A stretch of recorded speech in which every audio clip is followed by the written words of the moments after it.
بسم اللہ الرحمن الرحیم۔ السلام علیکم رحمۃ اللہ وبرکاتہ۔ Dear viewers and my YouTube family, Gohar Nayab channel سے میں آپ کی خدمت میں حاضر ہوں۔ مائی ڈیئر، آج میں آپ کو ایک انتہائی انٹرسٹنگ اور سبق آموز واقعہ سنانے لگی ہوں اور دکھانے لگی ہوں ویڈیو کی شکل میں۔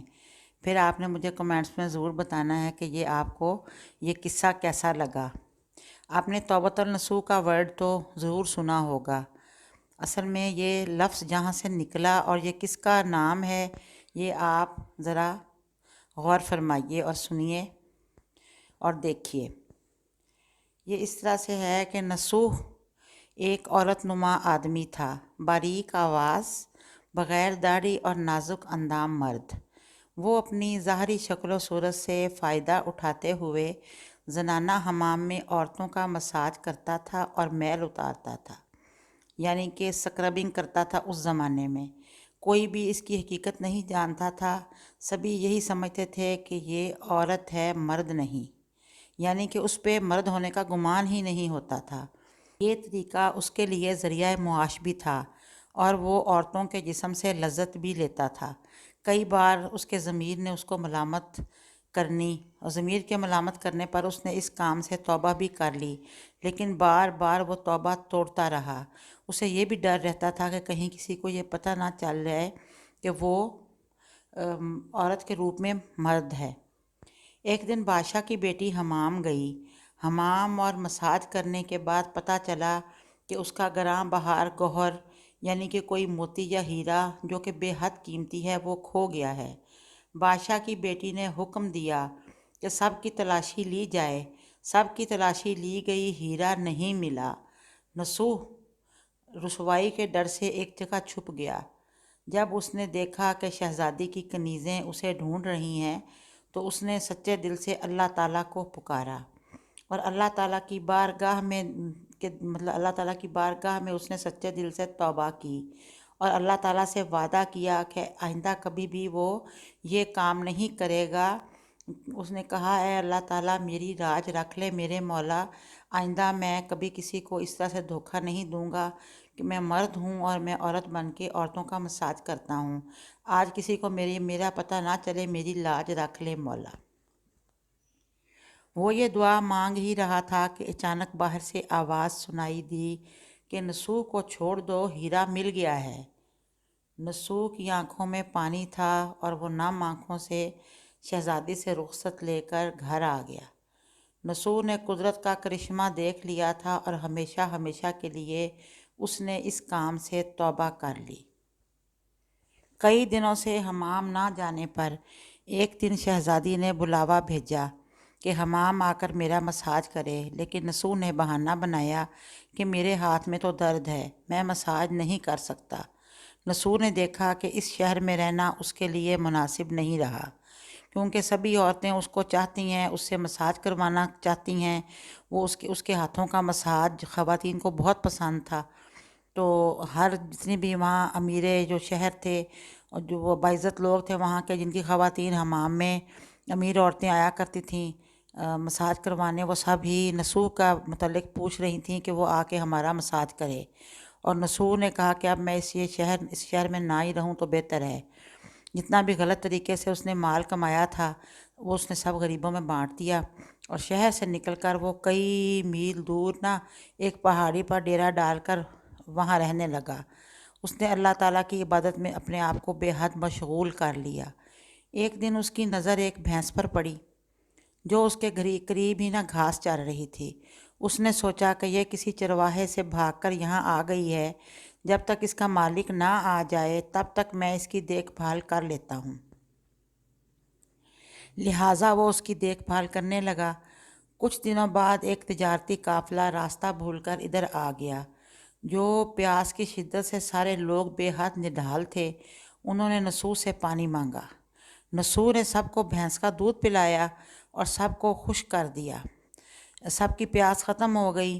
قافلے والوں نے نصوح سے شہر جانے کا راستہ پوچھا۔ نصوح نے ان کو آسان اور نزدیکی راستہ دکھایا۔ نصوح کے اخلاق سے متاثر ہو کر تاجروں نے جاتے ہوئے اسے بہت سارا مال تحفہ میں دیا۔ نسو نے ان پیسوں سے وہاں کنواں کھدوا دیا۔ آہستہ آہستہ وہاں لوگ بسنے لگے اور عمارتیں بننے لگیں۔ وہاں کے لوگ نسوح کو بڑی عزت اور احترام کی نگاہ سے دیکھتے تھے۔ رفتہ رفتہ نسوح کی نیکی کے چرچے بادشاہ تک جا پہنچے۔ بادشاہ کے دل میں نسوح سے ملنے کا اشتیاق پیدا ہوا۔ اس نے نسوح کو پیغام بھیجا کہ بادشاہ آپ سے ملنا چاہتے ہیں، مہربانی کر کے دربار تشریف لے آئیں۔ جب نسوح کو بادشاہ کا پیغام ملا، اس سے ملنے سے انکار کر دیا۔ معذرت چاہی کہ مجھے تو بہت سارے کام ہیں، میں نہیں آ سکتا۔ بادشاہ کو بہت تعجب ہوا۔ اس نے اس کی بے نیازی کو دیکھ کر ملنے کی طلب اس کی اور بڑھ گئی۔ بادشاہ نے کہا اگر نسوح نہیں آ سکتے تو ہم خود اس کے پاس جائیں گے۔ جب بادشاہ نسوح کے علاقے میں داخل ہوا، اللہ تعالیٰ کی طرف سے ملک الموت کو حکم ہوا کہ بادشاہ کی روح قبض کر لے۔ کیونکہ بادشاہ بطور عقیدت مند نسوح کو ملنے آ رہا تھا، جو رعایا تھی وہ بھی نسوح کی خوبیوں کی گرویدہ تھی، اس لیے نسوح کو بادشاہ کے تخت پر بٹھا دیا گیا۔ نسوح نے اپنے ملک میں عدل اور انصاف کا نظام قائم کیا۔ وہی شہزادی جسے عورت کا بھیس بدل کر ہاتھ لگاتے ہوئے بھی وہ ڈرتا تھا، اس شہزادی نے نسوح سے شادی کر لی۔ ایک دن نسوح دربار میں بیٹھا لوگوں کی داد رسی کر رہا تھا کہ ایک شخص وارد ہوا اور کہنے لگا کچھ سال پہلے میری بھینس گم ہو گئی تھی، بہت ڈھونڈا مگر نہیں ملی، برائے مہربانی میری مدد فرمائیں۔ نسوح نے کہا تمہاری بھینس تو میرے پاس ہے، آج جو کچھ میرے پاس ہے وہ تمہاری بھینس کی وجہ سے ہے۔ نسوح نے حکم دیا کہ اس کے سارے مال اور دولت کا آدھا حصہ بھینس کے مالک کو دے دیا جائے۔ وہ شخص خدا کے حکم سے کہنے لگا اے نسوح جان لو، نہ میں انسان ہوں اور نہ ہی وہ جانور بھینس ہے، بلکہ ہم دو فرشتے ہیں، تمہارے امتحان کے لیے آئے تھے۔ یہ سارا مال اور دولت تمہارے سچے دل سے توبہ کرنے کا نتیجہ ہے، یہ سب کچھ تمہیں مبارک ہو۔ وہ دونوں فرشتے نظروں سے غائب ہو گئے۔ اسی وجہ سے سچے دل سے توبہ کرنے کو توبۃ النصوح کہتے ہیں۔ توبۃ النصوح تاریخ کی کتب میں نسوح کو بنی اسرائیل کے ایک بڑے عابد کی حیثیت سے لکھا گیا ہے۔ نسوح رزق کمانے کے لیے اللہ کا ناپسندیدہ کام کیا کرتا تھا۔ جب وہ کام اللہ کے خوف کی وجہ سے چھوڑا تو اللہ نے رزق کے اسباب پیدا کیے اور بادشاہت تک عطا کر دی۔ حرام طریقے سے لذت حاصل کرنا چھوڑا تو اللہ تعالیٰ نے نکاح میں شہزادی دے دی۔ اللہ تعالیٰ ہم سب کو توبہ کرنے اور تا دم مرگ اس توبہ پر قائم رہنے کی توفیق عطا فرمائے، آمین۔ ہمیں چاہیے کہ ہم سچے دل سے توبہ کریں اور اپنا رزق حلال کے اندر اللہ تعالیٰ کا شکر ادا کریں۔ امید ہے کہ آپ کو یہ ویڈیو پسند آئی ہوگی اور آپ پہ یہ بھی بات واضح ہو گئی ہوگی کہ توبۃ النصوح کا مطلب کیا ہے۔ اصل میں توبۃ نسوح کی توبہ یعنی کہ سچی توبہ۔ ایک دفعہ انسان اس بات کا عہد کر لے کہ میں یہ غلط کام کر رہا تھا اور اب میں نے یہ نہیں کرنا، میں نے اللہ تعالیٰ سے توبہ کر لی ہے، تو وہ توبۃ النصوح کہلاتی ہے کہ پھر دوبارہ کبھی بھی وہ کام نہ کرے۔ تو آپ نے انجوائے کی ہوگی یہ ویڈیو، تو پلیز آپ مجھے کمنٹس میں ضرور بتائیں کہ آپ کو ویڈیو کیسی لگی۔ اب میں اجازت چاہوں گی گوہر نایاب چینل سے، انشاءاللہ پھر ملاقات ہوگی۔ اللہ حافظ۔